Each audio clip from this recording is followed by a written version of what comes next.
or Rogers TV.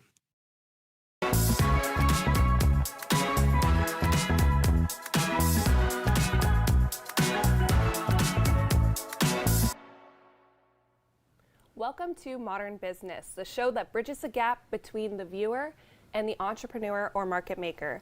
I'm your host, Taylor Bursey, and today we are joined by Shayne Pasquino of Pasquino Productions, based in the Kawartha Lakes, specializing in videography. Here to talk all about his business, please welcome Shayne. Now, Shayne, in your own words, what is Pasquino Productions? Pasquino Productions is a videography company.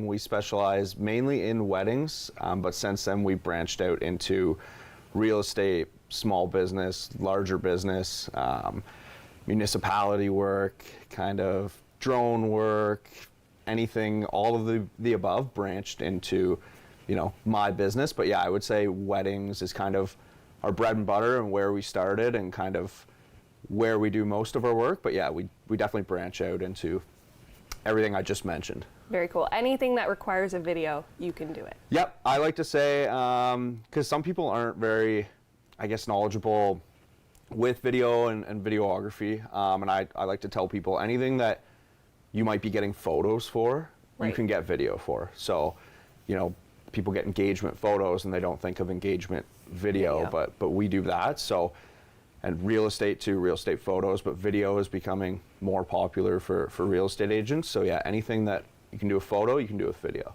Very cool. And how did you get started in this? So I went to a sports broadcasting school in Toronto called the College of Sports Media. So I studied there for 2 years. After that, I graduated. I interned at TSN for a little bit as a editor. And then, it was fun working there, like seeing the ins and outs of, how a big company works, obviously. And then I moved up to Thunder Bay. I accepted a job at Global Thunder Bay. They call it TBT News up there. Okay. So I was hired as their sports reporter and anchor. So I worked full-time up there, shooting sports, reporting on sports, and then anchoring the weekend sports sets. So that's fun. Yeah.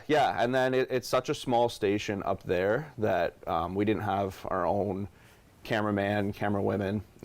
We just had to go to the stories and shoot it ourselves. So that's kind of where I really fell in love with shooting and then putting the story together rather than being in front of the camera. So then I worked up there for just under 2 years. It was fun. I loved it up there, but it wasn't really going anywhere kind of after that, and I missed home, so it's a long ways away. So yeah, I kind of decided to move back home and open up Pasquino Productions.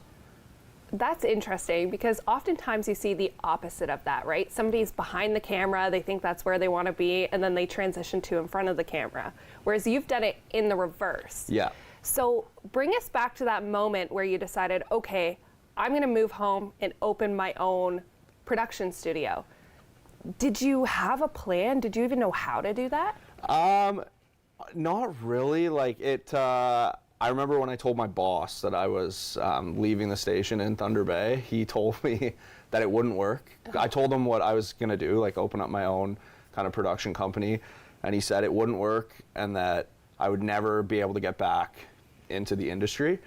So it was a little scary, obviously, like hearing that from him. I respected him, and I think he was maybe just trying to look out for the best in me. But yeah, I kind of hit the ground running when I moved home. I actually moved home in the spring and worked with one of my good buddies. He owned a lawn care business. Okay. So I worked with him for the summer, just trying to save up a bit of money and to buy gear and stuff. And yeah, I had knowledge of, I guess, being a videographer and what I wanted to do. It was more the business side of it that I really had to, learn all the back end of everything. Let's talk about that in general, because you're working at a station in Thunder Bay. You're getting hands-on experience because you're kind of winging it as you're going, if you will, because you need the camera work to do your in front of camera work. Yeah. Did you pursue any kind of education after you moved back to figure out how to run the business or even the tricks of the trade for an actual videographer, or are you all self-taught? I would call it a YouTube education, which I think is becoming more and more popular, especially in my industry. It's crazy what you can learn on YouTube and learn from other creators, and yeah, so I kind of, you know, when I had questions and I wanted to reach out to people, I would go to YouTube and kind of just type in my question and then just watch from there, and that's where I learned a lot of my things. So I didn't end up going back to school. Okay. I thought I already had enough knowledge of kind of how cameras work and all the aspects that go into shooting. I just needed to, you know, a little bit more kind of fine tuning and tips. And I just found that doing it and watching YouTube and like learning that way would be better than going back to school and maybe starting over on stuff that I already knew, and maybe not learning as much as I could. So right. Yeah. So does the YouTube education apply to both the actual camera work and the business side of it? No, that would just be the actual camera work. The business side of it, yeah, was a lot of, I guess, Googling, and I did do a couple courses in Lindsay through the city of Kawartha Lakes. Awesome. It's called the Starter Program. So I think it was a 6-week program. It got cut short for COVID. Okay. But yeah, I think we did 5 out of the 6 weeks, and it just kind of lays out the foundation of how you should run a business. So there was, I think, 20 different new business owners in the course, and they just kind of go over everything with you. Yeah. And did you find that beneficial to starting your business, or was it more of just a little avenue to give you the confidence to do what you already knew how to do? I found it beneficial for the business side of things, for sure. Obviously, they're just going in there and they have kind of a set list, and it's just because there's so many different businesses in the class at once, so they can't focus on what your business is actually providing, rather just setting up a business from the ground up. So yeah, it definitely helped business-wise. It didn't really help like for the creative wise, but that was okay because that's kind of what I needed to kind of even get things like register for HST. You know, HST, things like that, right? So where it can kind of be, you know, scary if you've never done anything like that before. So, absolutely. yeah. And all the little details along the way that you maybe wouldn't have anticipated had you not had a conversation or that experience. So when you transitioned, you're getting this education, you're saving up money to buy the gear. Did you sit down and make a formal plan of, okay, this is how I'm going to build my demo and build a brand and have my business? This is the direction I'm going to go into, or were you just winging it? It's bad to say. I probably maybe should have sat down and like done everything you just said, but it was a little bit of winging it and a lot of luck. Okay. I think COVID actually helped my business because I kind of first started right when things were ramping up. Right. And yeah, I didn't really have a direction. I knew that I wanted to shoot weddings, and I thought that was going to be all that I was going to shoot. But I ended up, I think in 2020, I did a video for Bob Cajun, like downtown, because it was like Bob Cajun Strong when COVID was first kind of ramping up. And that video kind of went viral on Facebook.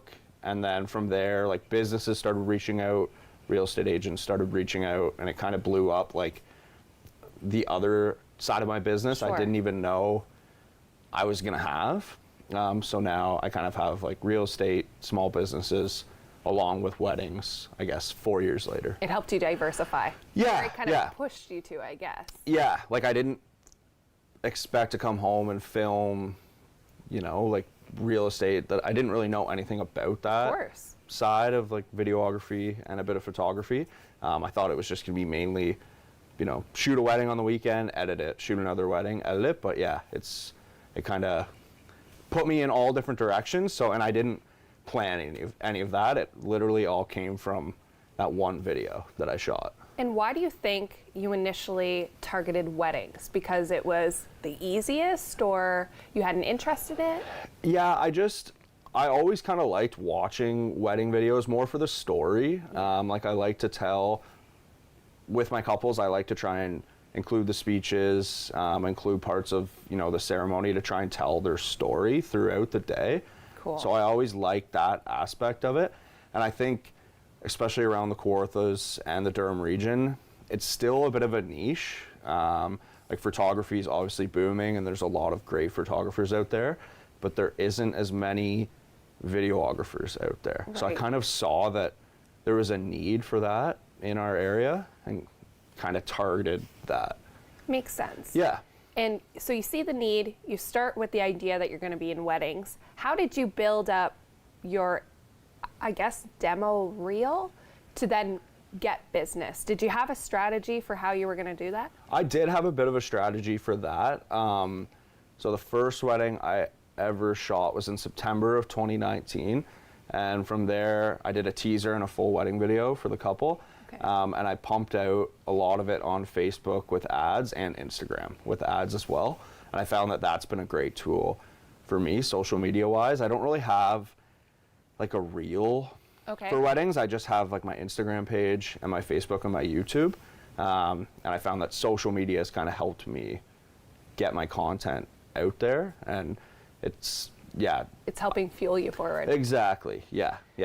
So when it comes to using that footage for ads and stuff like that, one of the big conversations we have around photography is who actually owns the photo? Is it the person that takes the image, or is it the subject behind the camera? With videography, is it the same kind of philosophy as the videographer owns the content, or how does that work? It all depends. So with my weddings, all my couples sign a contract. So I do own the footage, Okay. and I do have the right to use it for promotional material. Sorry about that. That's okay. But I always ask them first before I put anything out, and they always see it. Like, I don't put anything out without them seeing it. I just don't want them to be maybe mad if they don't like a certain way they look, or, you know, a certain part of the video. So yeah, I do own it all, but I let them have control as well. And then for bigger contracts, say we shoot for, you know, a municipality, we shoot for the city of Kawartha Lakes a lot. It depends on the contract. So sometimes I own stuff, sometimes I shoot and they own it all. It kind of, it's different for every project.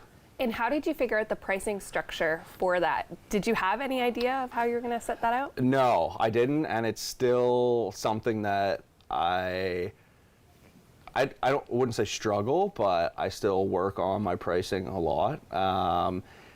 Again, I kind of reached out to other people in the industry, just asking them questions about their pricing, because it's tough.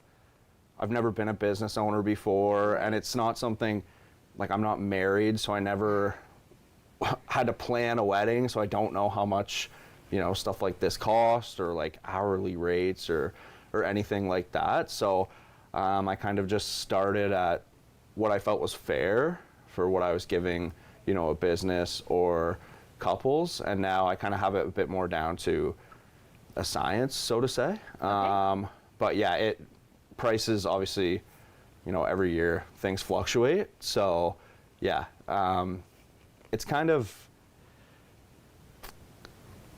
lost my train of thought there. Sorry. You know what? That's totally all right, because it makes sense. You got to go with the momentum. Now, don't go anywhere. We will be right back after this break.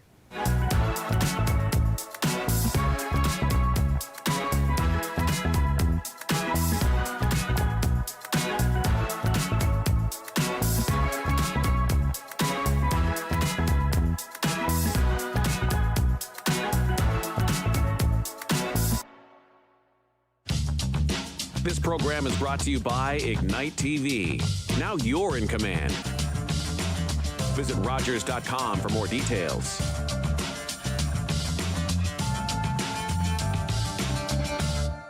You're watching an interesting local show on Rogers TV and you want to know more. That's when you head to RogersTV.com. Our website provides more information about our programs, our hosts, our schedule, and about how you too can get involved with Rogers TV. Visit us online at RogersTV.com. Hi, my name's Scott Dennis, host of the Sports Report here on Rogers TV Durham. Do you love sports? So do I, and we're talking about it anywhere from the Oshawa Generals to College University to amateur sport. Make sure you tune in here, only on Rogers TV Durham. Our family used to be so fun.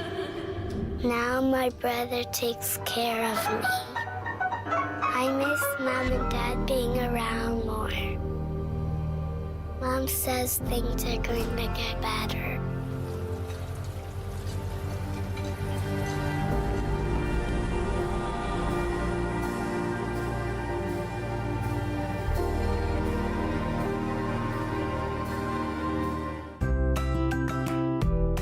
This is Rogers TV.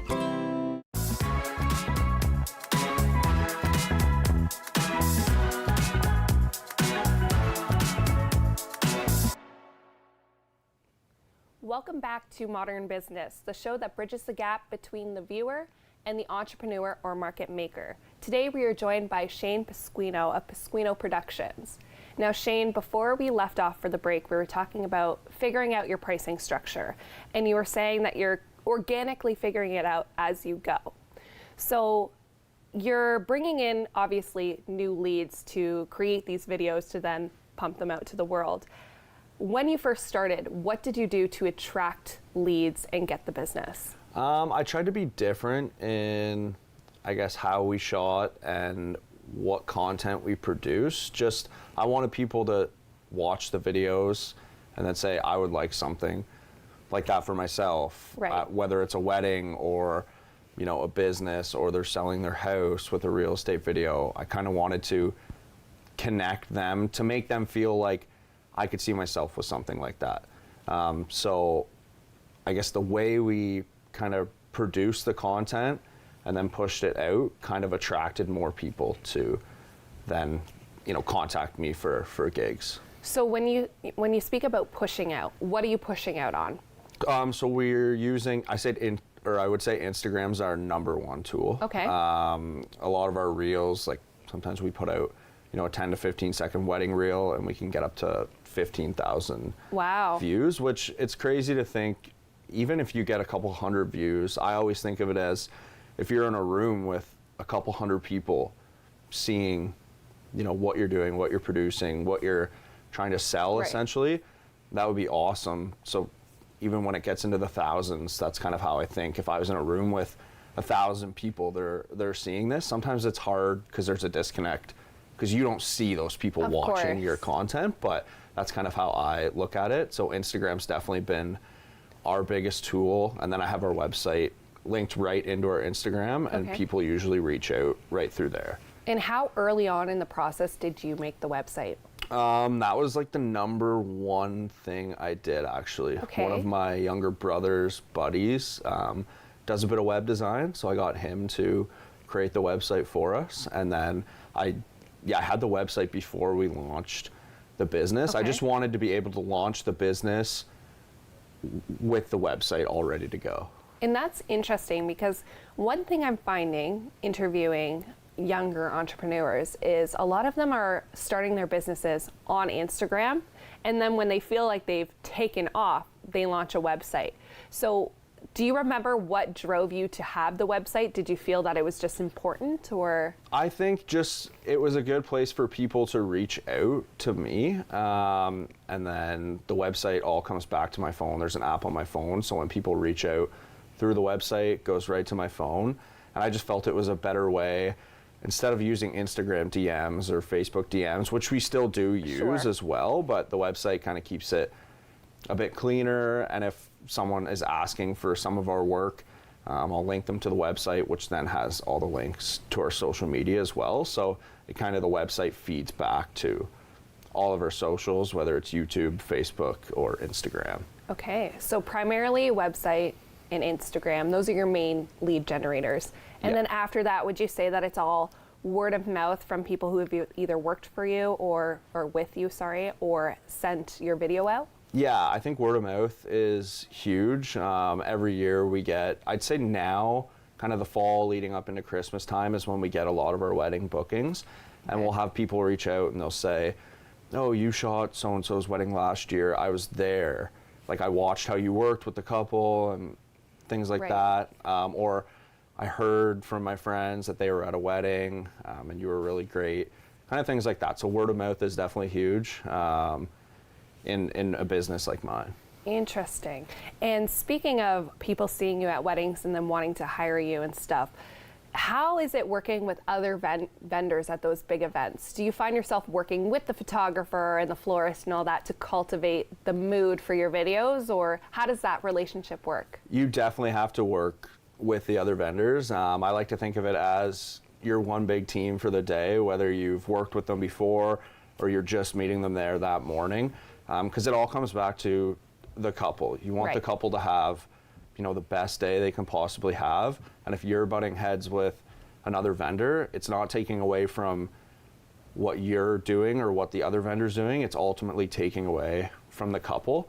So yeah, I like to try and work together as one big team. And I'd say 99.9% of the time, it's, you know, one big team and a lot of That's awesome. like, smiles. Yeah. Well, because you all have the same end goal at the end of the day, is to make a wonderful product for that couple. Exactly. Like, I don't want, if I've never met the photographer before, it doesn't matter, because I still want those photos to be great for the couple. And most photographers, like I said, 99% are the same. They want the video to be great, no matter what, because it all comes back to the couple. Yeah. So it's a lot of teamwork. I like to call it run and gun shooting, because it's definitely a busy day. You know, 6 to 10 hours of a wedding day, and then it's kind of over. So you want to get as much as you can, but you want, you know, the photographer to get as much as they can. You want the DJ to have the best audio for them for their dances and their ceremony. And yeah, if we all work together, then it just reflects back on everyone. And when you go to create a wedding video, are you setting a mood board before with the couple to say, okay, this is how I think the journey is going to go? Or do you show up day of, take a bunch of clips, and then kind of decide on the storyline after? So we send out a pre-wedding checklist, and it kind of goes through, like, you know, would you rather have mainly just you guys, or do you want a lot of family involved? And then I have a bunch of questions, and it kind of helps me gauge, okay, they want it just about them and very little about their guests, or vice versa. I ask them, what do you need to be in the video? What don't you want in the video? And then from there, I kind of am putting the video together in my head as the day goes on. And then I get home and kind of start putting it together from there, trying to tell the story. And I try and tell a story. It's not just like, I think some people think wedding videos are just clips with music and that's it, which is just, that would just be mainly like a moving slideshow in my mind. I try and tell every couple's story, whether it's through the speeches or their vows or anything, whatever's happening that day. And do you think that's because of the creative nature of what you were doing before, being in front of the camera and having to be a storyteller, or is this something that you developed along the way? No, I definitely think it's from being a reporter before and always, you know, having to tell a story and bring something to light. I think that's definitely helped me stand out from maybe other wedding videographers, is that I'm always trying to tell that story. Very cool. Now, when you launched your business and now that you're kind of into the full swing of things, do you ever look back and think, wow, I never expected that to happen in my career this early? Is there any moment that's just had you go, wow? Yeah, it's actually, I had it yesterday. Wow. I just woke up, so Saturday was our last wedding of the year, so around the end of October. And we hit 40 weddings this year. So we ended up filming 40 weddings. So 2019 was our first wedding. We did one wedding. 2020, I think we did 8. And then from there, we just keep growing and growing. And this year we did 40. So I was just having a coffee in the morning and just thought, incredible. Holy, like, this is crazy, you know, how many people, and it's not just good for me, it's great for, like, I'm very happy to work with these couples and on the happiest days, you know, of their lives, and kind of bring them that content. And do you ever think back to the station manager that doubted you and think, I have 40 now? I do. He is since retired. He helped me out a lot. Of course. But yeah, he was, I think he was just maybe a little salty because I did a lot up in Thunder Bay for him, and he had to hire someone else. But it's still always a nice feeling to, one, be accomplished, and two, to prove a narrative wrong. Yeah, for Right. sure. And it did scare me a little when he was like, "You'll never get back into this industry," because obviously my fallback would be trying to get back Sure. into And now that look at you. industry. And yeah, it's safe to say I probably won't ever go back into the industry. Hey, So. if you do a TV show every once in a while, that's okay too. Exactly, yeah. So what would you say has been your biggest challenge? I think my biggest challenge has been maybe just trying to, you're always going to have doubters, whether it's people that you care about or care about you. And I think at the end of the day, it's not, they don't think you can't succeed, but maybe they don't think it's going to be, something you can sustain for the rest of your life. And you kind of have to block that out, just like that station manager. Right. Block that out and prove people wrong. I know when I first started out, I had even, people who were close to me saying, "Is this really going to work? And, do you think like you can make a living off this?" But then Right. on the other side of the table, I had a lot of family and friends that said like, "I know you can do this, and you're going to be successful." So I guess it's just like the highs and the lows, and kind of dealing with that. Figuring it out as you go. Yeah. And is there a big risk you've taken in your career aside from launching the business? Have you filmed a video that you maybe never thought you would have filmed, or you took a job that you had no context for? I think the biggest risk would be moving home from Thunder Bay and taking, I had a steady income, a good job, doing what I went to school to do, to taking that risk to, move home and kind of Perfect. ending my off-air or on-air journey, Journey? and coming home from and there. doing it, yeah. Do you have a trade tip for our audience today? Yes, I do. So my trade tip would be, when I first started out, I watched a lot of YouTube, and I reached out to a lot of other creators, whether it be on Instagram or Facebook or email. And I would say, at first, I was very nervous to reach out to people because I didn't want to be, annoying. Sure. And then, say they look at my stuff and I know it's not as good as theirs maybe yet.